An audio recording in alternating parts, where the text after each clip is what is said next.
Many years ago, I was managing a team of around 25-ish people in a Fortune 500 company. One day, while conducting annual reviews, something I hated but consumed about a week because of the number that had to be done, I came to one of our younger engineers. He was maybe 25-ish at the time. The review was going smoothly. His performance was fine and his work ethic was adequate, so I didn't have much to correct. But it changed course after I asked him if he had any feedback for me, his response to which was to ask when he could expect a promotion. I was pretty surprised by this, because he had only been with us for about 2 years, and he was still somewhat green. He definitely wasn't ready for a promotion. I diplomatically explained no one should really expect a promotion per se. It's something one earns by demonstrating the right qualities, and it would be unusual that someone with so little experience would have absorbed enough lessons of corporate life or the complex, multifaceted product development that we did to be ready. He didn't like this, and asked that I commit to a timeline for a promotion. Again, I diplomatically explained that I couldn't do that, but promised to reevaluate when I started to see him demonstrate leadership qualities, which I outlined. I explained that it's not really time-based per se, it's capability-based. I explained that by the time someone gets promoted, it's usually obvious to the rest of the team that the person is ready, and they are widely respected for the necessary qualities already. That respect is earned, not conferred. The promotion is the formality recognizing that reality. At this point, he broke down and cried, professing that he had friends at other companies his same age that were all getting promoted after 2 years. This was not a response I expected, and did my best to reassure him. After a few minutes, he composed himself, and the review concluded, and we didn't discuss it further. Within a year, he had left the company for a very small company that was willing to give him a title that pleased him. This made little sense, as at a 5-person company, one has virtually no prospects for real promotion, and any promotion is really just title inflation.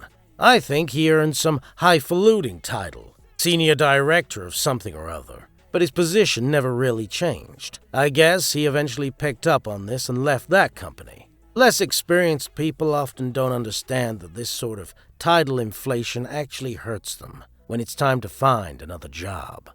Have you worked with anyone like this? Let us know in the comments below. My father had just passed away of Hodgkin's disease.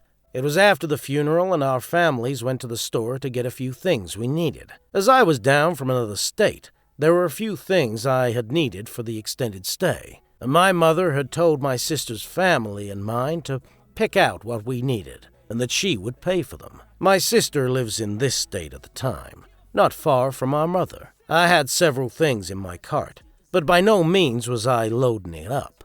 My sister, on the other hand, had hers loaded quite full. As we headed to the register to pay for the items, my sister's face was screwed up into a disgusted grimace. "You need to put all those items back," she said, obviously angry. I inquired as to why, pointing out that her own cart was to the point of overflowing. At the time, I was only 28 and not a mother, a fact she pointed out by exclaiming, "You're so selfish. I have 4 children and you have none. By you having Mom buy these things, you're taking money away from me and my children." I was used to this type of behavior from my sister, having grown up with her, but this took the cake. It is one of 2 extreme examples of just how self-entitled she can be. The other example was when my father was in the hospital, about to make his great journey to the other side. All of our family from all over the county had flown in to make their peace and say their goodbyes. My sister had asked me to watch her children so she could get her hair cut and highlighted, so she would look beautiful at his funeral. I told her that I could and would not do that. Our father was dying, and I wanted to spend as much time as I could with him before there was no time left at all. She went into hysterics when we met up later at her house for the whole family to make our peace and say goodbye to him. My mother had made the choice of taking him off his breathing tube. It had been a long battle, and we all knew my father was ready to make his transition. She got out of her vehicle looking gorgeous. Her hair was perfect. I told her this too, and she shot me a look that was full of hatred, malice, and disgust.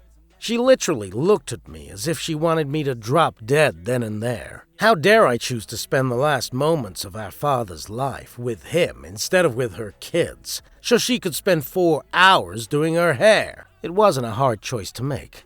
I'm still glad I spent that time with my father. Do you have a sibling like this? Tell us in the comments below. It happened to me in India. I decided to take the Great Indian Railways on an overnight journey to a remote small town, at the invitation of a dear friend. On the return journey from a rather dinky and humble station, the train was delayed by several hours. I figured that Indian towns were teeming with street food, and I would certainly find some food at the station or somewhere en route. Despite vehement protests, I politely declined the food that my friend's family had offered me for the train journey. Finally, after starving until almost midnight because there was no food available in this dusty railway station, and kicking myself 1,000,000 times for refusing food that my hosts had offered me, I balefully looked at the wretched train roll into the station. To my dismay and utter chagrin, there was no food available in the train either. I sighed, resigned to my fate, and stretched out on my folding bed, looking and feeling rather pathetic. The above long prologue is necessary to explain my extraordinarily miserable state of mind, exacerbated by exhaustion and hunger. A middle-aged couple were sitting in the folding bed across from me and were unfolding humble packages of food, the whiff of the delicious Indian delights driving me even more crazy. The wife conferred in whispers with her husband, who shook his head at first, then seemed to consent.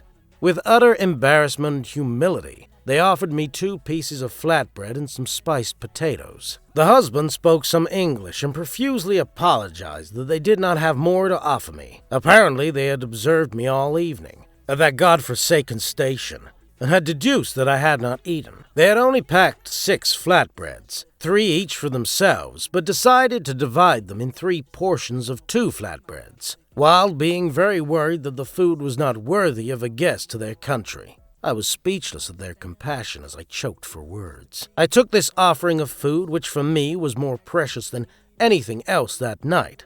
I remember looking away as my eyes filled with tears of their kindness. I eventually found words to thank them. They just smiled and were simply delighted that I accepted their offering of food. Yep, that is the India I admire so much. Have you visited somewhere where the locals have been so generous? Let us know in the comments below. That is the end of the video. I hope you liked it. Subscribe for more content like this, and hit the like button to help us out.